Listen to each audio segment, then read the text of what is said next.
Non-standard workpiece welding phase 2. What we bring to you today is the welding of non-standard parts in the field of special vehicles. This workpiece includes a large number of intermittent welding and some flat-angle welding processes. Let's take a look at the stable operation of the robot.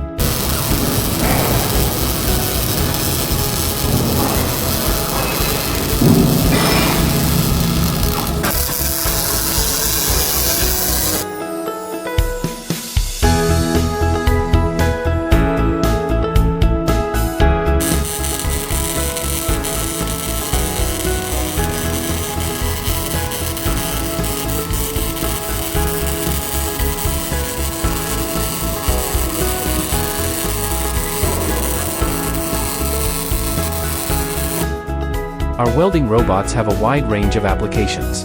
Bosses who are interested can send us a private message. We can conduct welding tests after sending out the workpiece drawings. Thank you for watching.